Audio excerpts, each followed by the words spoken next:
આપણે માર્કંડેય પુરાણના 13મા દિવસની કથાને આગળ વધારીએ. રાજાઓ સાથે મૈત્રી કરે છે. શૂરવીરતાથી જીવિકા ચલાવતા ક્ષત્રિયો તથા તેમના ચાહકોને ધન આપે છે. અસ્ત્ર શસ્ત્રો સિવાય બીજી કોઈ વસ્તુના ક્રય વિક્રયમાં તેનું મન લાગતું નથી. આ નિધિ એક જ મનુષ્ય પૂરતો સીમિત રહે છે. તેના પુત્રોની સાથે રહેતો નથી. તે મનુષ્ય ધનના કારણે લૂંટારાઓના હાથે અથવા યુદ્ધમાં મરાઈ જાય છે. કશ્યપ નામનો જે નિધિ છે તેની જેના પર દ્રષ્ટિ પડે છે તે મનુષ્ય તમોગુણી થઈ જાય છે, કેમ કે તે પણ તામસી નિધિ છે. તે મનુષ્ય બધો વ્યવહાર પુણ્યાત્માઓ સાથે જ કરે છે, પરંતુ કોઈની ઉપર વિશ્વાસ કરતો નથી. જેમ કાચબું પોતાના બધા અંગોને સમેટી લે છે, તે જ પ્રમાણે તે બધી જ બાજુથી રત્નોનો સંગ્રહ કરીને તેમની રક્ષા માટે વ્યાકુળ રહે છે. ધન નષ્ટ થઈ જવાના ભયથી ન તો તે દાન કરે છે અને ન તો તેના પોતાના માટે પણ વાપરે છે. તે તો ધનને જમીનમાં દાટી રાખે છે. તે નિધિ પણ એક પેઢી સુધી જ રહે છે. મુકુંદ નામનો જે પાંચમો નિધિ છે તે રજોગુણમય છે. તેની દ્રષ્ટિ પડવાથી મનુષ્ય રજોગુણી થાય છે અને વીણા, વેણુ અને મૃદંગ વગેરે વાદ્યોનો સંગ્રહ કરે છે. તે નાચનારા ગાનારાઓને ધન આપે છે તથા સૂત, બંદી, નટ વગેરેને હંમેશા ભોગની વસ્તુઓ અર્પણ કરે છે. આ નિધિ પણ એક પેઢી સુધી જ રહે છે. આથી અલગ જે નંદ નામનો મહાનિધિ છે તે રજોગુણ અને તમોગુણ બંનેથી સંયુક્ત છે. તેની દ્રષ્ટિ પડવાથી મનુષ્ય વધારે જડતાને પ્રાપ્ત થાય છે. તે સમસ્ત ધાતુઓ, રત્ન અને પવિત્ર ધાન્ય વગેરેનો સંગ્રહ તથા લેવેચ કરે છે. મહામુનિ, તે મનુષ્ય સ્વજન તથા ઘેર આવેલા અતિથિઓનો આધાર હોય છે, પરંતુ અપમાનની થોડી વાત પણ સહન કરતો નથી. જ્યારે તેને કોઈ સ્તુતિ કરે છે તો તે બહુ પ્રસન્ન થાય છે. સ્તુતિ કરનાર યાચક જે વસ્તુની ઈચ્છા કરે છે તે બધી તેને આપે છે. તેનો સ્વભાવ કોમળ બની જાય છે. તેને ઘણી સ્ત્રીઓ હોય છે જે સંતાનવતી અને સુંદર હોય છે. નંદ નામની નિધિ 8 ભાગથી વત્તા 7 પેઢી સુધી મનુષ્યનો સાથ આપે છે. તે બધા પુરુષોને દીર્ઘાયુ બનાવે છે અને દૂરથી આવેલા બંધુ બાંધવોનું ભરણ પોષણ કરે છે. પરલોક પ્રતિ તેના મનમાં આદર હોતો નથી. આ નિધિને પ્રાપ્ત કરનારા પુરુષ સહવાસીઓ પર સ્નેહ રાખતો નથી. પહેલાના મિત્રોથી ઉદાસીન થઈ જાય છે અને બીજાઓ સાથે પ્રેમ કરે છે. એ જ પ્રમાણે મહાનિધિ સત્વગુણ અને રજોગુણ બંનેને ધારણ કરે છે. તેનું નામ નીલ છે. તેના સંપર્કમાં આવનાર પુરુષ પણ સત્વગુણ અને રજોગુણથી યુક્ત હોય છે. તે વસ્ત્ર, કપાસ, ધાન્ય, ફળ, ફૂલ, મોતી, મૂંગા, શંખ, સીપી, કાષ્ઠ તથા જળથી પેદા થનારી અન્ય વસ્તુઓનો સંગ્રહ અને લેવેચ કરે છે. તે મનુષ્ય તળાવ અને વાવ બનાવે છે, બગીચા તથા નદીઓ પર પુલ બનાવડાવે છે તથા સારા વૃક્ષો રોપે છે. ચંદન અને ફૂલ વગેરેનો ઉપભોગ કરીને યશ પ્રાપ્ત કરે છે. આ નીલ નિધિ 3 પેઢી સુધી રહે છે. શંખ નામનો જે 8મો નિધિ છે તે રજોગુણ અને તમોગુણથી યુક્ત હોય છે તથા તેના સ્વામીને પણ તેના ગુણયુક્ત બનાવી દે છે. બ્રહ્મણ, આ નિધિ 1 પેઢી સુધી સીમિત રહે છે, બીજાને મળતો નથી. કોષ્ટુ, કે જેની પાસે શંખ નામની નિધિ છે, તેના સ્વરૂપનું વર્ણન સાંભળો. તે પોતાના કમાયેલા ધનમાલનો ઉપભોગ તે એકલો જ કરે છે. તેના કુટુંબીઓ આર્થિક રીતે નબળા હોય છે, પરંતુ શંખ નિધિનો સ્વામી એકલો જ માલ પાણી ઝપટે છે. મિત્ર, પત્ની, ભાઈ, પુત્ર તથા વધુ વગેરેને કંઈ આપતો નથી. આ પ્રમાણે બધા નિધિ મનુષ્યના અર્થના અધિષ્ઠાતા છે. જે નિધિનો જેવો સ્વભાવ કહ્યો છે તેની દ્રષ્ટિ પડવાથી મનુષ્ય તેવા સ્વભાવનો થઈ જાય છે. પદ્મિની નામની વિદ્યા બધી નિધિઓની સ્વામીની છે. એ સાક્ષાત લક્ષ્મીજીનું સ્વરૂપ છે. ત્યાર પછી આવે છે રાજા ઉત્તમનું ચરિત્ર તથા ઓત્તમ મન્વંતરનું વર્ણન. કૌષ્ટુક બોલ્યા કે બ્રહ્મણ, આપે સ્વરોચિષ મન્વંતરનું વૃત્તાંત મને વિસ્તારથી કહ્યું.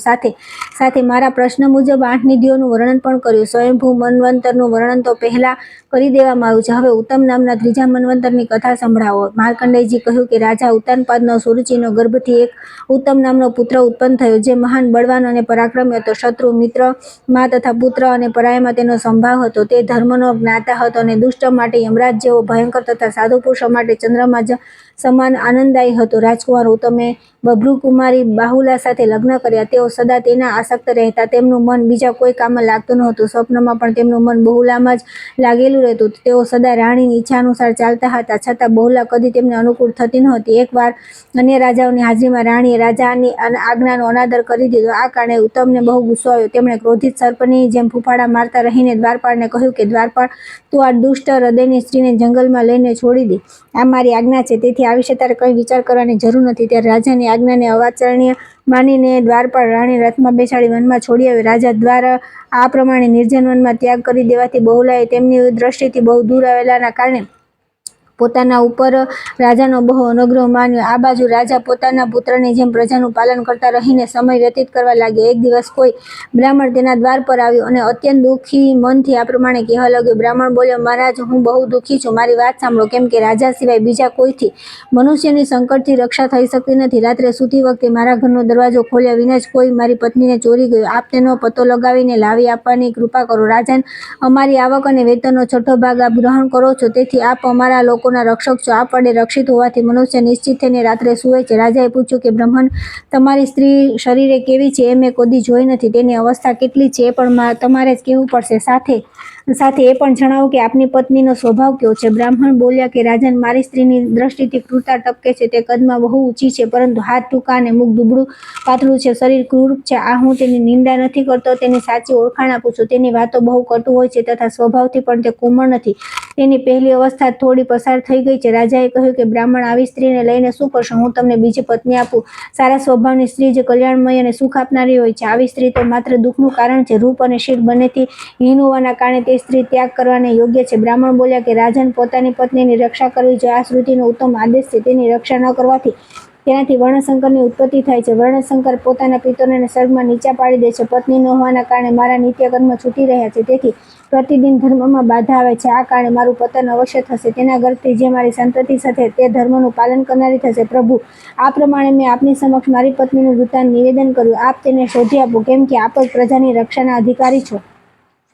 બ્રાહ્મણની આવી વાત સાંભળી અને તેના ઉપર આ રીતે વિચાર કરીને રાજા ઉત્તમ સર્વ સામગ્રીથી યુક્ત પોતાના વિશાળ રથ ઉપર આરૂઢ થયા અને પૃથ્વી પર આમ તેમ ઘૂમવા લાગ્યા. એક દિવસ બહુ મોટા વનમાં કોઈ તપસ્વીનો ઉત્તમ આશ્રમ દેખાયો. ત્યારે રથ પરથી ઉતરીને તેઓ તે આશ્રમમાં ગયા. ત્યાં તેમને એક મુનિના દર્શન થયા, જે દર્ભના આસન પર બિરાજમાન હતા અને પોતાના તેજથી અગ્નિ જેવા પ્રકાશિત થઈ રહ્યા હતા.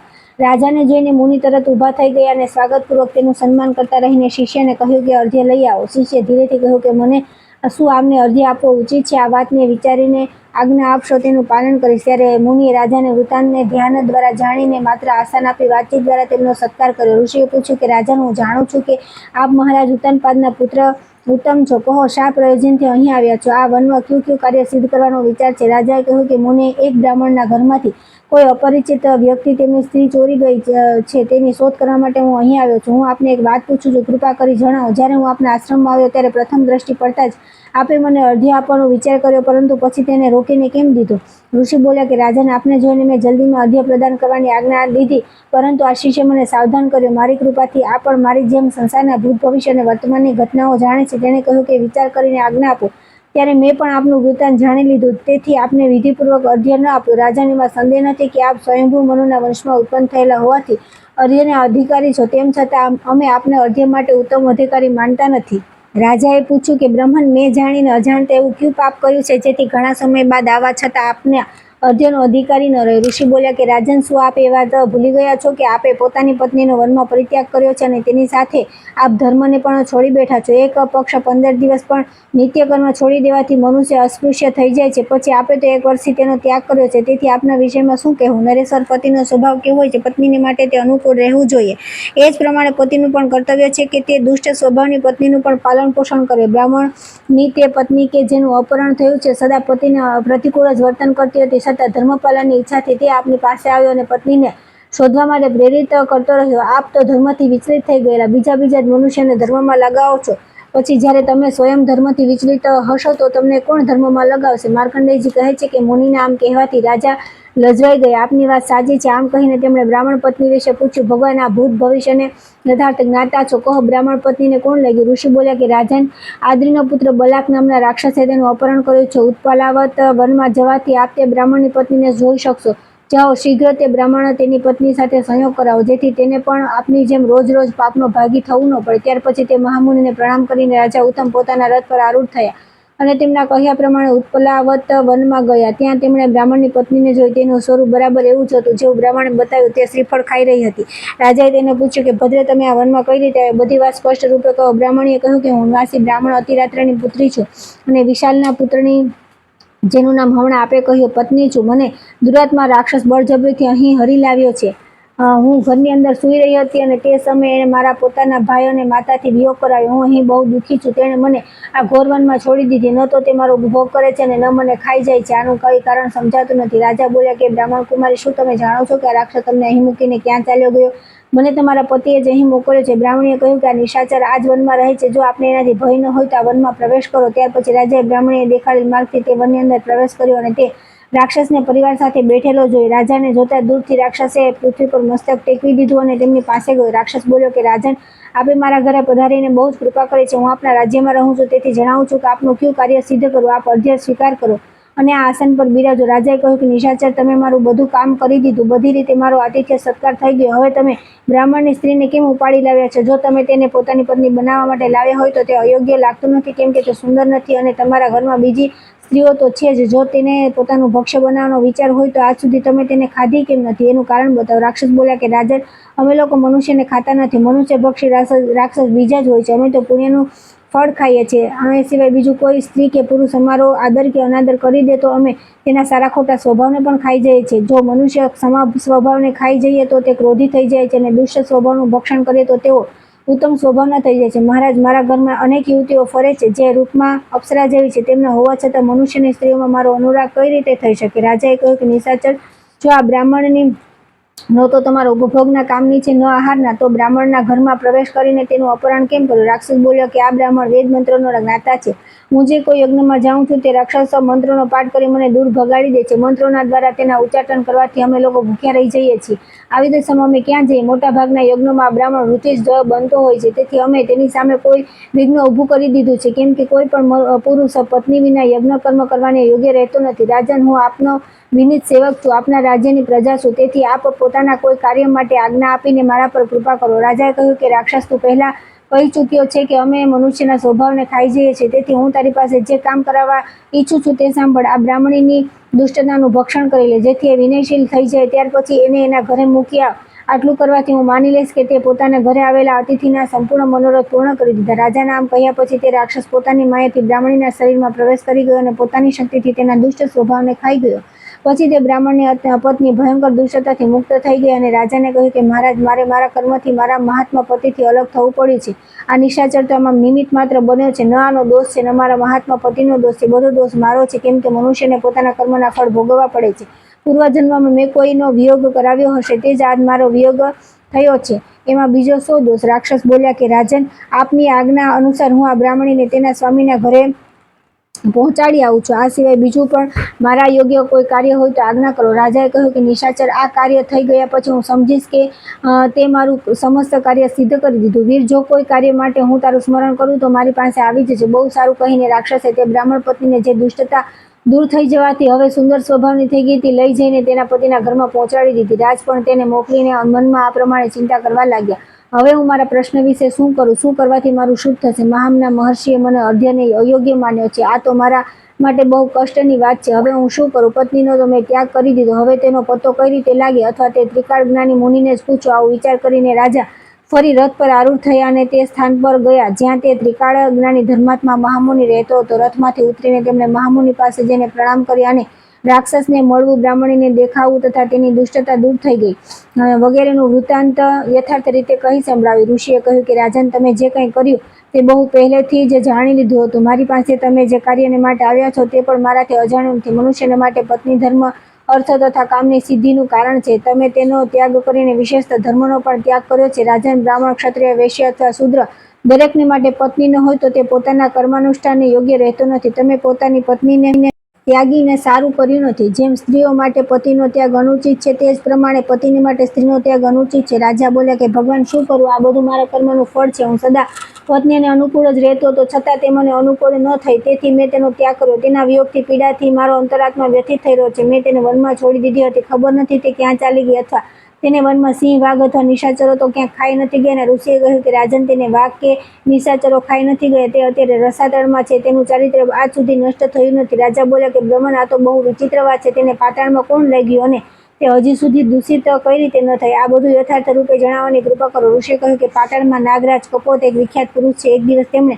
તમારી ત્યાગી દીધેલી પત્નીને વનમાં ભટકતી જોઈ તેની બધી વાત જાણીને તે તેના ઉપર આસક્ત થઈ ગયા અને તેને પાતાળલોકમાં લઈ ગયા. નાગરાજ કપોતની એક નંદા નામની પુત્રી તથા મનોરમા નામની સ્ત્રી છે. નંદાએ બહુલાને જોઈને વિચાર્યું કે આ સ્ત્રી ગમે ત્યારે મારી માની શોક બનવાની છે. આવું વિચારીને તે તેને પોતાના ઘરમાં લઈ આવી અને અંતઃપુરમાં છુપાવી દીધી. કપોત જ્યારે નંદા પાસે બહુલાને માગી ત્યારે તેણે તેમને કોઈ ઉત્તર ન આપ્યો. ત્યારે પિતાએ તેને શાપ આપી દીધો, જા તું મૂંગી થઈ જશે. આ પ્રમાણે શાપગ્રસ્ત થઈને નંદા તેની સાથે રહેતી હતી. નાગરાજ તેને લઈ ગયા અને તેની કન્યાએ સંરક્ષણમાં રાખી લીધી. રાજા બોલ્યા કે મહામુનિ, મને તો બહુલા પ્રાણોથી પણ વધારે પ્રિય છે, પરંતુ તે મારા પ્રત્યે સદા દુષ્ટતાનો વ્યવહાર કરે છે. એનું શું કારણ? ઋષિએ કહ્યું કે પાણી ગ્રહણના સમયે સૂર્ય, મંગળ અને શનીશ્વર તમારી ઉપર તથા શુક્ર અને બૃહસ્પતિની તમારી પત્ની ઉપર દ્રષ્ટિ હતી. તે મુહૂર્તના ચંદ્રમા અને બુધ પણ જે પરસ્પર શત્રુભાવ રાખનારા છે અનુકૂળ હતા અને તમારા પર પ્રતિકૂળ. તે કારણે તમારે પત્નીની પ્રતિકૂળનો વિશેષ કષ્ટ સહેવું પડ્યું. સારું, હવે જાઓ, ધર્મપૂર્વક પૃથ્વીનું પાલન કરો અને પત્નીની સાથે રહીને સંપૂર્ણ ધાર્મિક ક્રિયાઓનું પણ અનુષ્ઠાન કરો. માર્કંડેયજી કહે છે કે મહર્ષિ નામ કહ્યા પછી રાજા તેમને પ્રણામ કરી રથ પર આરૂઢ થયા અને પોતાના નગરમાં પાછા આવ્યા. ત્યાં આવ્યા પછી તેમણે તે બ્રાહ્મણને જોયા જે પોતાની શીલવતી પત્ની સાથે બહુ પ્રસન્ન હતો. બ્રાહ્મણે કહ્યું કે નૃપશ્રેષ્ઠ, આપ ધર્મના જ્ઞાતા છો. આપે મારી પત્નીને લાવીને મારા ધર્મની રક્ષા કરી છે. આનાથી હું કૃતાર્થ થયો છું.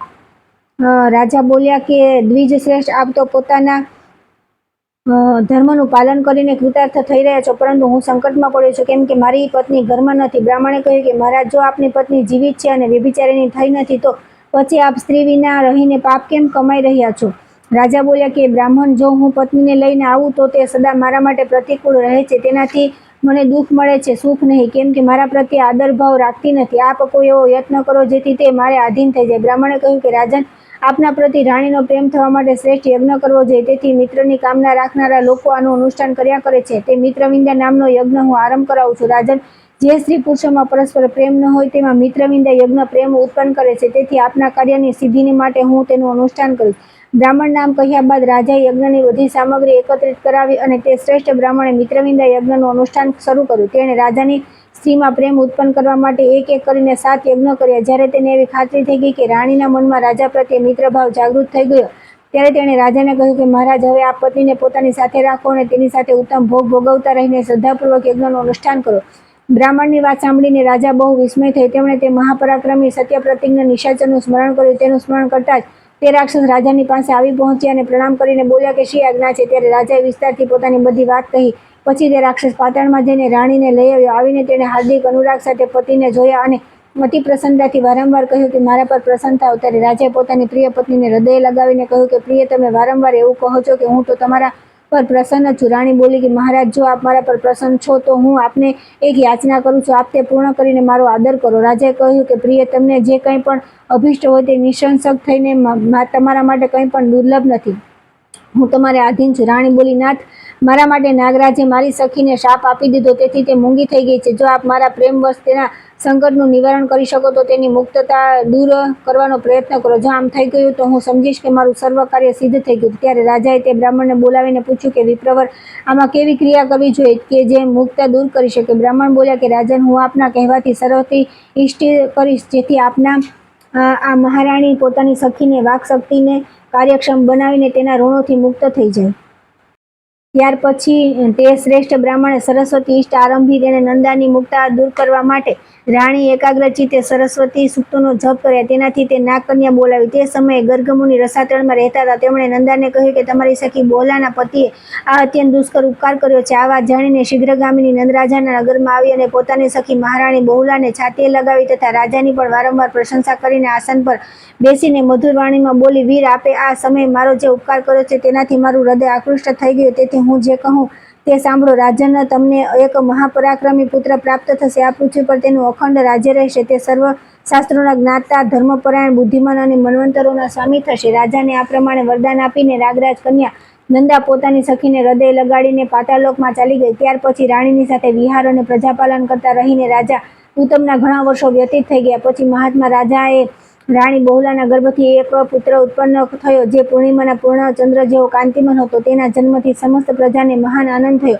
દેવતાઓની દુંદુભીઓ વાગી ઉઠી અને આકાશમાંથી ફૂલોની વર્ષા થવા લાગી. તેને જોઈને મુનિઓએ કહ્યું કે આ રાજા ઉત્તમના વંશમાં એને ઉત્તમ સમયમાં ઉત્પન્ન થયો છે તથા આનું પ્રત્યેક અંગ ઉત્તમ છે, તેથી આ ઉત્તમ નામે વિખ્યાત થશે. આ પ્રમાણે રાજા ઉત્તમનો પુત્ર ઉત્તમ નામનો મનુ થશે. હવે તેના પ્રભાવનું વર્ણન સાંભળો. જે રાજા ઉત્તમનું આ ઉપાખ્યાન અને ઉત્તમની જન્મની કથા દરરોજ સાંભળે છે તેનો કદી કોઈ પ્રત્યે દ્વેષ થતો નથી. આ ચરિત્ર સાંભળનાર અને વાંચનારનો કદી પ્રિય પત્ની, પુત્ર અથવા બંધુઓથી વિયોગ થતો નથી. ઉત્તમ ત્રીજું મન્વંતર છે. તેમાં સ્વધામાં, સત્ય, શિવ, પ્રતર્દન અને વશવર્તી આ દેવતાઓના 5 ગણ હતા. એમનું જેવું નામ તેવા જ ગુણ હતા. આ 5 દેવતા યજ્ઞભોગી માનવામાં આવ્યા છે. આ બધા ગણ 12 વ્યક્તિઓના સમુદાયમાં છે. ઉક્ત મન્વંતરમાં સુશાંતિ નામના ઇન્દ્ર થયા, જેઓ 100 યજ્ઞનું અનુષ્ઠાન કરીને ઇન્દ્રપદને પ્રાપ્ત થયા. આજે પણ મનુષ્ય વિઘ્નનો નાશ કરવા માટે સુશાંતિના નામ અક્ષરોથી વિભૂષિત એક ગાથાનું ગાન કર્યા કરે છે. તે આ પ્રમાણે છે: શિવ, સત્ય તેમજ વશવર્તી વગેરે દેવગણોની સાથે પરમ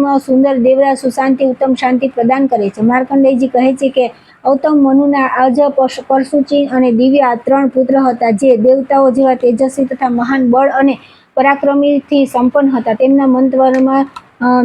તેમના જ વંશમાં આ પૃથ્વીનું પાલન કરતા રહે. 71 ચતુર્યુગથી થોડા વધારે સમયનું એક મન્વંતર થાય છે. આ વાત પહેલા જણાવી દેવામાં આવી છે. મહાત્મા વશિષ્ઠ 7 પુત્રો આ મન્વંતરમાં સપ્તર્ષિ હતા. આ પ્રમાણે આ ત્રીજા મન્વંતરનું વર્ણન કર્યું. હવે તામસ મનુના ચોથા મન્વંતરનું વર્ણન કરવામાં આવે છે. જો કે તામસ મનુનો જન્મ મનુષ્યતર યોનિમાં થયો હતો, છતાં તેમણે પોતાના યશથી ત્રિભુવનને પ્રકાશિત કરી દીધું હતું. બ્રહ્મન અન્ય બધા મનુની જેમ ચોથા મનુનો પણ જન્મ અલૌકિક છે. તેની વાત કહું છું તે સાંભળો. ત્યાર પછી આવે છે તામસ મનુની ઉત્પત્તિ થતા મન્વંતરનું વર્ણન. માર્કંડેયજી કહે છે કે મુનિએ પૃથ્વી પર સ્વરાષ્ટ્ર નામનો એક વિખ્યાત રાજા થઈ ગયા, જે બહુ પરાક્રમી હતા. તેમણે અનેક યજ્ઞોનું અનુષ્ઠાન કર્યું હતું અને તેઓ યુદ્ધમાં કદી પીઠ દેખાડતા ન હતા. રાજાના મંત્રીની આરાધનાથી પ્રસન્ન થઈને ભગવાન સૂર્યે રાજાને બહુ લાંબુ આયુષ્ય આપ્યું હતું. રાજાની 100 પત્નીઓ હતી, પરંતુ તે રાજાની જેમ દીર્ઘાયુની ન હોવાના કારણે યથાસમયે મૃત્યુને પ્રાપ્ત થઈ. એ જ પ્રમાણે ધીરે ધીરે રાજાના મંત્રી અને સેવક પણ કાળને આધીન થઈ ગયા હતા. તે બધાના અભાવમાં રાજાનું મન ઉદ્વિગ્ન રહેવા લાગ્યું. રોજ રોજ તેમની શક્તિ ક્ષીણ થવા લાગી. તેમને પરાક્રમહીન અને દુઃખી જાણીને વિમર્દ નામના એક રાજાએ આક્રમણ કર્યું અને તેમને રાજ્યથી ચ્યુત કરી દીધા. આ સ્થિતિમાં તેઓ વનમાં ચાલ્યા ગયા અને વિસ્તરતા જેલમાં નદીના તટ પર રહીને તપસ્યા કરવા લાગ્યા. તેઓ ગરમીમાં પંચાગ્નિનું સેવન કરતા, વર્ષાકાળમાં મેદાનમાં રહીને વર્ષાજળને શરીર પર સહેતા અને ઠંડીની ઋતુમાં પાણીની અંદર શયન કરતા, નિરાહાર રહેતા અને ઉત્તમ વ્રતોનું પાલન કરતા હતા. એકવાર વર્ષાકાળમાં જ્યારે તેઓ તપસ્યા કરી રહ્યા હતા, સતત ઘણા દિવસ સુધી વૃષ્ટિ થતી રહી. એના કારણે નદીમાં પૂર આવ્યું અને રાજા પણ નદીના પ્રવાહમાં તણાઈ ગયા. ચારે બાજુ અંધકાર છવાઈ ગયો. પાણીમાં વહેતા વહેતા સંયોગવશ તેમને એક હરણી મળી ગઈ. રાજાએ તેની પૂંછ પકડી લીધી અને તે પ્રવાહની સાથે વહેતા અને અંધકારમાં આમ તેમ ભટકતા રાજા કોઈ રીતે તટ પર પહોંચ્યા. પણ તેણે ઘણે દૂર સુધી કીચડ હતો. તેને પાર કરવો અત્યંત કઠણ હતો. છતાં તેઓ હરણીને પૂંછથી ખેંચાતા રહીને કીચડથી પાર થઈ ગયા. એક વનમાં જઈ પહોંચ્યા. હરણીના સ્પર્શથી તેમને આનંદનો અનુભવ થવા લાગ્યો. તે અંધકારમાં ભ્રમણ કરતા રહીને તેઓ કામદેવના વશીભૂત થઈ ગયા. રાજાને અનુરાગવશ પોતાની પીઠનો સ્પર્શ કરતા જાણીને તે વન્ય મૃગીએ કહ્યું કે રાજાને આપ ધ્રુતતા રહીને મારી પીઠનો સ્પર્શ કેમ કરો છો? આપના કાર્યની સિદ્ધિ તો કઈ બીજી રીતે જ થઈ ગઈ છે. રાજાએ પૂછ્યું કે મૃગી તું કોણ છે અને મનુષ્યની જેમ કઈ રીતે બોલે છે? મૃગી બોલી કે રાજાનું પહેલા આપની પ્રિય પત્ની હતી. મારું નામ ઉત્પલાવતી હતું.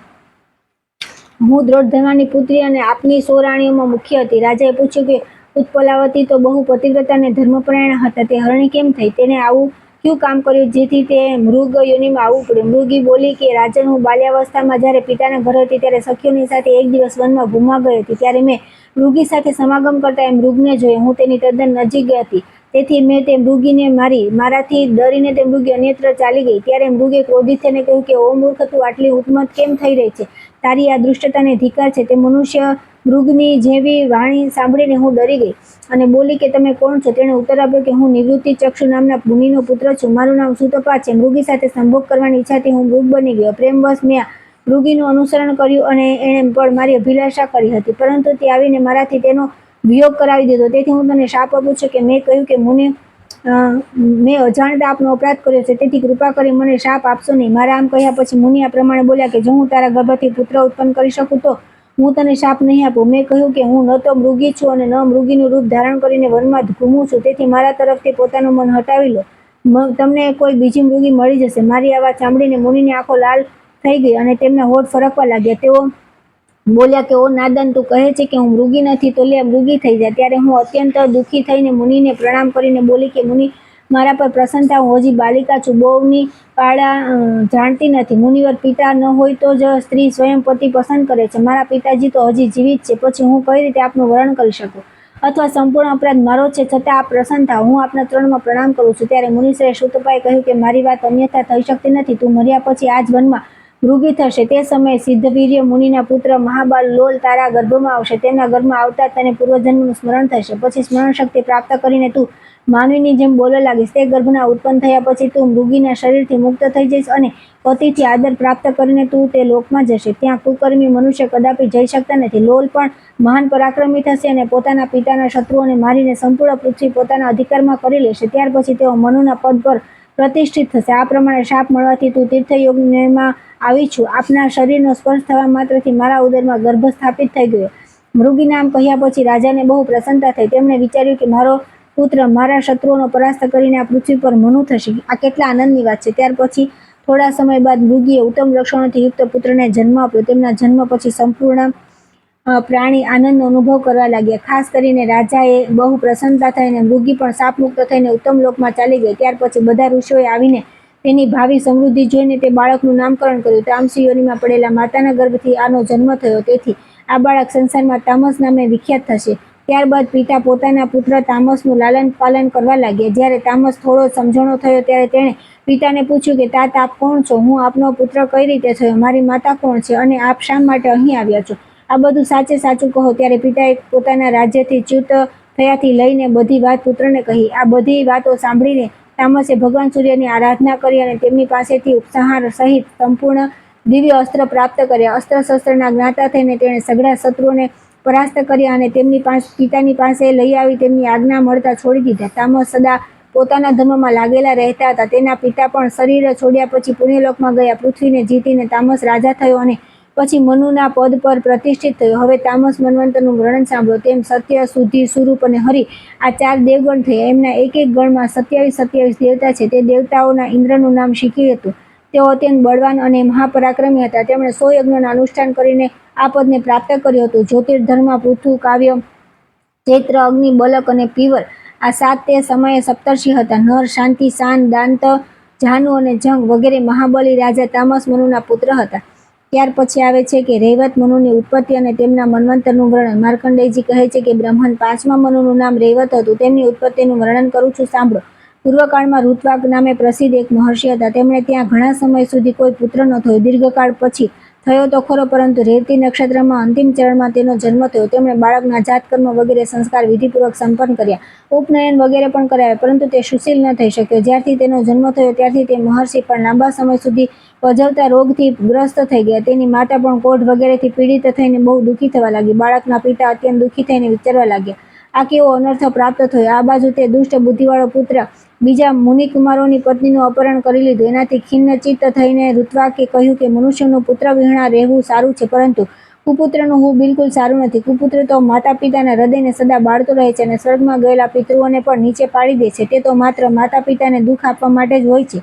તે પરમાત્મા પુત્રને ધિક્કારે છે. જેમના પુત્ર સર્વના પ્રિય, પરોપકારી, શાંત તથા ઉત્તમ કર્મોમાં લાગેલા રહે છે તે જ ધન્ય છે. મને આ જન્મમાં કુપુત્રના કારણે સુખ ન મળ્યું અને પરલોકને વિમુખ થવું પડ્યું. કુપુત્રનો આશ્રય લેનાર મારો આ અધમ જન્મ માત્ર નરકમાં લઈ જનારો છે, ઉત્તમ ગતિની પ્રાપ્તિ કરનારો છે. આ પ્રમાણે અત્યંત દુષ્ટ પુત્રના દુરાચારથી ઋત્વાક મુનિના હૃદય બળવા લાગ્યું. એમણે ગર્ગ મુનિનું આનું કારણ પૂછ્યું. ઋત્વાક બોલ્યા કે મહામુનિ, પૂર્વકાળમાં ઉત્તમ વ્રતનું પાલન કરીને મેં સર્વ વેદોનું વિધિપૂર્વક અધ્યયન કર્યું અને તે સમાપ્ત થયા પછી વૈદિક વિધિ અનુસાર સ્ત્રી સાથે લગ્ન કર્યા પછી સ્ત્રીઓને સાથે રાખીને વેદો અને સ્તુતિઓમાં બતાવેલા બધા કર્તવ્ય કર્મોનું અનુષ્ઠાન કર્યું. આ સુધી કોઈ પણ ક્રિયાના અનુષ્ઠાનમાં ન્યૂનતા આવવા દીધી નથી. મને પમ નામના નરકના ડરથી મેં ગર્ભધાનથી વિધિથી પુત્ર ઉત્પત્તિનો ઉદ્દેશ્ય રાખીને સ્ત્રી સાથે સમાગમ કર્યો છે, કામભોગ માટે નહીં. આ બધું કરવા છતાં પણ આવા કુપુત્રનો જન્મ કેમ થયો? શું એ મારા દોષથી અથવા તેના પોતાના દોષથી ઉત્પન્ન થયો છે કે જે પોતાની દુષ્ટતાથી અમારા માટે દુઃખદાયી અને બંધુઓ માટે શોકજનક થઈ ગયો છે? ગર્ગે કહ્યું કે મુનિશ્રેષ્ઠ, તમારો આ પુત્ર રેવતી નક્ષત્રમાં અંતિમ ચરણમાં ઉત્પન્ન થયો છે. તેથી દૂષિત સમયમાં જન્મ ગ્રહણ કરવાને કારણે તે તમારા માટે દુઃખદાયી થઈ ગયો છે. ઋત્વાક બોલ્યો કે મારો એક જ પુત્ર હતો, તે પણ રેવતી નક્ષત્રમાં અંતિમ ભાગમાં ઉત્પન્ન થવાના કારણે તેનામાં આવી દુષ્ટતા આવી ગઈ. તેથી રેવતીનું શીઘ્ર પતન થઈ જાય. મુનિને આ પ્રમાણે શાપ આપતા જ રેવતી નક્ષત્ર આકાશમાંથી પડ્યું. સંપૂર્ણ સંસાર વિસ્મિત ચિત્તે આ દ્રશ્ય જોઈ રહ્યો હતો. તે નક્ષત્ર કુમુદગીરીની ચારે બાજુ પડી ગયું. ત્યાંના વન, ગુફાઓ તથા ઝરણા વગેરે ઓચિંતા પ્રકાશિત થઈ ઉઠ્યા. રેવતી નક્ષત્ર પડવાથી કુમુદગીરીનું નામ રેવત પડ્યું. તે નક્ષત્રનું જે તેજ હતું તે કમળોથી સુશોભિત સરોવરના રૂપમાં પ્રગટ થયું. તે સમયે તે સરોવરમાંથી એક અત્યંત સુંદર કન્યા પ્રગટ થઈ. તે કન્યા રેવતીના તેજથી પ્રગટ થઈ. તેથી પ્રચુમ્નીએ તેને જોઈને તેનું નામ રેવતી રાખી દીધું. તે તેમના આશ્રમની સમીપમાં જ પ્રગટ થઈ હતી. તેથી તે પિતાની જેમ તેનું પાલન કરવા લાગ્યા. જ્યારે કન્યા યુવાવસ્થામાં પ્રવેશ કરી ચૂકી ત્યારે પ્રપુચ મુનિ તેના માટે યોગ્ય વર પૂછવાના વિચારથી અગ્નિશાળામાં ગયા. તેમના પ્રશ્ન કરવાથી અગ્નિદેવે ઉત્તર આપ્યો કે આ કન્યાના સ્વામી રાજા દુર્ગમ થશે, જે મહાન બળી, મહાપરાક્રમી, પ્રિય વક્તા અને ધર્મવત્સલ છે. આ દરમિયાન મૃગ્યાના પ્રસંગમાં રાજા દુર્ગ મુનિના આશ્રમ પર આવ્યા. તેઓ પ્રિયવ્રતના વંશમાં ઉત્પન્ન અતિ બળવાન અને પરાક્રમી હતા. તેમના પિતાનું નામ વિક્રમશીલ હતું. તેઓ કાલિંદીના ગર્ભથી ઉત્પન્ન થયા હતા. આશ્રમમાં ગયા પછી જ્યારે તેમને ઋષિ દેખાય નહીં ત્યારે તેમણે રેવતીને પ્રિય કહીને સંબોધિત કરી અને પૂછ્યું કે સુંદરી, મુનિશ્રેષ્ઠ ક્યાં ગયા છે? હું તેમને પ્રણામ કરવા આવ્યો છું. મુનિ અગ્નિશાળામાં બેઠા હતા. ત્યાંથી રાજાનો વાર્તાલાપ અને પ્રિય શબ્દ સાંભળીને તેઓ તરત બહાર નીકળ્યા અને તેમણે જોયું કે રાજા ચિત્ત ચિહ્નોથી યુક્ત રાજા દુર્ગમ વિનીત ભાવે સામે ઊભા છે. તેમને જોઈને મુનિએ ગૌતમના નામના શિષ્યને કહ્યું કે ગૌતમ, આ મહારાજ માટે અર્ધ્ય લઈ આવો. રાજા અર્ધ્ય સ્વીકાર કરીને રાજા આસન પર બિરાજમાન થયા. ત્યારે મહામુનિ પ્રમુચે સ્વાગતપૂર્વક પૂછ્યું કે રાજન, આપના ઘર, સેના, કોષ, મિત્ર, સેવકો, મંત્રી તથા શરીરની કુશળતા તો છે ને? રાજાએ કહ્યું કે સુરત, આપની કૃપાથી મારે ત્યાં સર્વ કુશળ છે. ક્યાંય પણ કુશળતાનો અભાવ નથી. ઋષિ બોલ્યા કે રાજન, મારે ત્યાં એક કન્યા છે. તેના માટે વર શોધવાની ઈચ્છાથી મેં અગ્નિદેવને પૂછ્યું હતું, આનો પતિ કોણ થશે? અગ્નિદેવે કહ્યું કે રાજા દુર્ગમ જ આના સ્વામી થશે. તેથી આપ મારી આપેલી આ કન્યાને ગ્રહણ કરો. આપે પણ પ્રિય કહીને એને સંબોધિત કરી છે. તો હવે શેનો વિચાર કરો છો? મુનિની આ વાત સાંભળીને રાજા દુર્ગમ મૌન રહી ગયા. ત્યારે મહર્ષિ પ્રમુચ પોતાની કન્યાનું વૈવાહિક કાર્ય સંપન્ન કરવા તત્પર થયા. પોતાના વિવાહને માટે પિતાને ઉદ્યત જોઈને કન્યાએ વિનયથી મસ્તક ઝુકાવીને કહ્યું કે પિતાજી, જો આપનો મારા પર પ્રેમ છે તો કૃપા કરી મારા લગ્ન રેવતી નક્ષત્રમાં કરો. ઋષિ બોલ્યા કે ભદ્રે, ઋત્વાક નામના વિખ્યાત તપસ્વી મુનિએ રેવતી નક્ષત્ર પર ક્રોધ કરીને તેને નક્ષત્ર મંડળથી નીચે પાડી દીધું છે. આગળની કથા આવતીકાલે.